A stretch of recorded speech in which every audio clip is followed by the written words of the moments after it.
ಹೆಣ್ಮಕ್ಳು ಸೀರೆಗಳೇನೋ ತೊಗೊಬಿಡ್ತೀವಿ, ಬ್ಲೌಸ್ ಯಾರ ಹತ್ರ ಕೊಡೋದು ಹೊಲ್ಸೋಕ್ಕೆ, ಯಾವ ಡಿಸೈನ್ ಕೊಡೋದು ಅಂತ ಅಂದ್ಬಿಟ್ಟು ತುಂಬ ತಲೆ ಕೆಡಿಸ್ಕೊತಾ ಇರ್ತೀವಿ. ನಾನು ಒಂದಷ್ಟು ಸೀರೆನ ಒಂದೇ ಸಲ ಕೊಡ್ತೀನಿ, ನಾನು ಎಲ್ಲ ಒಂದೊಂದೇ ತೊಗೊಂಡೋಗಿ ಕೊಡೋದಿಲ್ಲ. ಹಂಗಾಗಿ ಇವತ್ತೊಂದು 4 ಸೀರೆ ಇತ್ತು, ತೊಗೊಂಡೋಗಿ ಕೊಟ್ಬಿಡೋಣ ಸ್ಟಿಚ್ ಮಾಡ್ಸೋಕ್ಕೆ. ತುಂಬ ದಿನದಿಂದ ಇಟ್ಕೊಂಡಿದ್ದೀನಿ, ಯಾವ್ದು ಚೆನ್ನಾಗಿ ಅನಿಸುತ್ತೆ ಅದನ್ನೇ ಎತ್ತಿಟ್ಕೊಂಡಿರ್ತೀನಿ.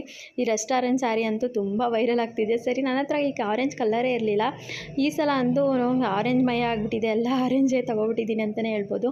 ಮಧ್ಯ ಪಿಕಾಕ್ ಡಿಸೈನು ತುಂಬಾ ಚೆನ್ನಾಗಿದೆ. ತುಂಬ ಜನ ಕೇಳ್ತಾರೆ ಯಾಕೆ ಸ್ಯಾರಿ ವಿಡಿಯೋ ಹಾಕಲ್ಲ ಅಂತ. ನಂಗೆ ನಿಜವಾಗ್ಲೂ ಟೈಮೇ ಸಿಗೋಲ್ಲ ಹಾಕೋಕ್ಕೆ. ಹಂಗಾಗಿ ಇವಾಗ ಬ್ಲೌಸ್ ಸ್ಟಿಚಿಂಗ್ ಕೊಡ್ತೀನಲ್ವ, ಸರಿ ಅಪ್ಡೇಟ್ ಕೊಟ್ಬಿಡೋಣ ಅಂತ ಅಂದ್ಬಿಟ್ಟು ಹಾಕ್ತಾಯಿದ್ದೀನಿ. ಈ ಸ್ಯಾರಿನೂ ಅಷ್ಟೇ, ಲೈಟ್ ಪಿಂಕ್ಗೆ ಆರೆಂಜು, ಇದರಲ್ಲೂ ಪಿಕಾಕ್ ಬಂದಿದೆ. ಇದಂತೂ ಸಿಕ್ಕಾಪಟ್ಟೆ ಸಕ್ಕತ್ತಾಗಿದೆ ಸ್ಯಾರಿ, ಸಿಲ್ಕ್ ಸ್ಯಾರಿ ತುಂಬಾ ಚೆನ್ನಾಗಿದೆ ಅಂತ ಹೇಳ್ಬೋದು, ಅಷ್ಟು ಸಾಫ್ಟಾಗಿದೆ.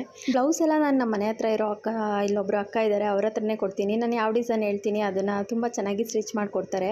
ತುಂಬ ಜನ ನಾನು ಸ್ಯಾರೀಸ್ ಎಲ್ಲ ವೇರ್ ಮಾಡಿದಾಗ ಬ್ಲೌಸ್ ಸ್ಟಿಚ್ ಎಲ್ಲಿ ಮಾಡಿಸ್ತೀಯ ಅಂತ ಕೇಳ್ತಾರೆ.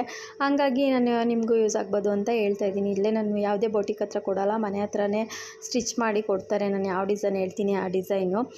ಈ ಸೀರೆ ನಮ್ಮ ಅಕ್ಕ ಕೊಟ್ಟಿದ್ರು, ಇದು ನಮ್ಮ ಮಾವ ಕೊಟ್ಟಿದ್ರು. ಮದುವೆಲೆಲ್ಲ ಕೊಡ್ತಾರಲ್ವ ಕುಂಕುಮಕ್ಕೆ, ಹಂಗಾಗಿ ತುಂಬ ದಿನ ಆಗೋಯ್ತಲ್ವ, ಇಟ್ಕೊಂಡು ಏನು ಮಾಡೋದು, ಬ್ಲೌಸ್ ಸ್ಟಿಚ್ ಮಾಡಿಸೋಣ ಅಂತ ಅಂದ್ಬಿಟ್ಟು ಎಲ್ಲ ಕೊಡ್ತಾಯಿದ್ದೀನಿ ಅವ್ರಿಗೆ. ಇನ್ನು ನನ್ನ ಮಗನ ನೆಕ್ಸ್ಟ್ ವೀಕು ಬರ್ತಡೇ ಇದೆ, ಅವನಿಗೂ ಈ ವೀಕೆ ಬಟ್ಟೆ ತಂದುಬಿಡೋಣ ಅಂತ ಅಂದ್ಬಿಟ್ಟು ನಿನ್ನೆ ಹೋಗಿದ್ವಿ. ಸಂಡೇ ಆಗಿರೋದ್ರಿಂದ ನಮ್ಮ ಮನೆಯವ್ರಿಗೆ ಸಂಡೇನೇ ಫ್ರೀ ಇರೋದು.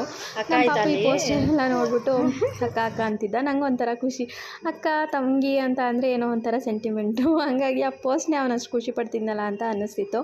ನಮ್ಮ ಫ್ರೆಂಡಿಗೆ ಫೈನಲಿ ಒಂದು ಡ್ರೆಸ್ನ ಸೆಲೆಕ್ಟ್ ಮಾಡಿ, ಬಟ್ ಮಕ್ಕಳಿಗೆ ತುಂಬ ಬಟ್ಟೆ ಅಷ್ಟು ಕಲೆಕ್ಷನ್ಸ್ ಎಲ್ಲೂ ಸಿಗೋಲ್ಲ. ಬಟ್ ನಾವಿಲ್ಲಿ ಒಂದು ಅಂಗಡಿ ಇದೆ ಡಿ ಗ್ರೂಪಲ್ಲಿ, ಅಲ್ಲೊಂದು ಮಕ್ಳಿಗೆ ಎಲ್ಲ ಥರ ಇರುತ್ತೆ ಡ್ರೆಸ್ಗಳು, ತುಂಬ ಚೆನ್ನಾಗಿರುತ್ತೆ ಅಲ್ಲಿ. ಕ್ವಾಲಿಟಿ ವೈಸು ಫಿಕ್ಸೆಡ್ ರೇಟ್ ಇರುತ್ತೆ. ಆದರೆ ಗೀತಕ್ಕ ಇವತ್ತು ಹಲಸಿನ ಹಣ್ಣು ಕೊಟ್ಟು ಕಳಿಸಿದ್ರು, ಎಷ್ಟು ಟೇಸ್ಟಿಯಾಗಿದೆ ಅಂದರೆ ಸಖತ್ತಾಗಿತ್ತು. ನನಗಂತೂ ಹಲಸಿನ ಹಣ್ಣು ತುಂಬಾ ಇಷ್ಟ. ತೋಟದಲ್ಲಿ ತುಂಬ ಗಿಡಗಳು ಹಾಕಿದ್ದಾರೆ, ತಂದಾಗೆಲ್ಲ ಪಾಪ ಕೊಟ್ಟು ಕಳಿಸ್ತಾರೆ. ಯಾವ ಹಣ್ಣು ತಂದ್ರೂ, ಅವ್ರು ತಂದಿಲ್ಲ ಅಂದರೂ ಪಕ್ಕದಲ್ಲಿ ಅವ್ರ ಮಧು ಅಣ್ಣನ ಫ್ರೆಂಡು ಇದ್ರು ಕೊಟ್ಟು ಕಳಿಸ್ತಾರೆ. ಅವ್ರು ಕೊಟ್ಟು ಕಳಿಸಿದ್ರು ಪಾಪ ನಮಗೆಲ್ಲ ಕೊಡುತ್ತೆ ಗೀತಕ್ಕ. ಅವ್ರ ಮನೆಗೆ ಹೋದಾಗ ಬಿಡಿಸಿ ತಿನ್ನಿ ಅಂತ ಕೊಟ್ಟಾಗ ಏನೋ ಒಂಥರ ನನಗೆ ಅವರೇ ಬೆಳೆದಿರೋ ತೋಟದಿಂದ ತಂದಿದ್ದಾರೆ ಅಂದರೆ ಏನೋ ಒಂಥರ ಖುಷಿ.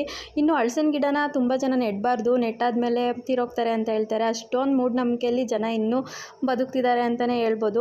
ಯಾಕೆ ಹೇಳ್ತಾ ಇದ್ದೀನಿ ಅಂದರೆ, ನಮ್ಮಮ್ಮ ಇಲ್ಲಿ ಒಂದು ಹಲಸಿನ ಗಿಡ ತೊಗೊಂಡೋಗಿದ್ರು ನಮ್ಮ ಮನೆಯಿಂದ. ಅದು ನಮ್ಮಮ್ಮ ತೀರೋದಾಗ ಬೈಕೊಂಡು ನಮ್ಮಪ್ಪ ಬಿಸಾಕೇ ಬಿಟ್ಟಿದ್ರು ಅಂತಲೇ ಹೇಳ್ಬೋದು. ಹಂಗಾಗಿ ಇಷ್ಟೊಂದು ಮೂಢನಂಬಿಕೆ ಎಲ್ಲ ಇರಬಾರ್ದು, ಆ ಥರ ಏನೂ ಆಗೋಲ್ಲ. ಹಂಗಂದರೆ ಹಲಸಿನ ಹಣ್ಣು ನೆಟ್ಟಿಲ್ಲ ಅಂದರೆ ಹಣ್ಣು ಹೆಂಗೆ ತಿನ್ನೋಕ್ಕಾಗುತ್ತೆ, ಎಷ್ಟು ಜನ ಹೆಂಗಿದ್ದೀವಿ ನೋಡಿ ಅಂತ ಅನ್ನಿಸ್ತಿತ್ತು. ನನಗೂ ಒಂದು ಅನ್ನಿಸ್ತು, ಒಂದು ಗಿಡ ನಾನು ಒಂದು ನೆಡಲೇಬೇಕು ಅಂತ. ಇಷ್ಟು ಹಣ್ಣು ಬಿಡಿಸಿದೆ. ಫೈನಲಿ ಇವತ್ತು ಅಡುಗೆ ತಿಂಡಿ ಎಲ್ಲ ಬೆಳಗ್ಗೆನೇ ಆಗೋಯಿತು. Thank you for watching.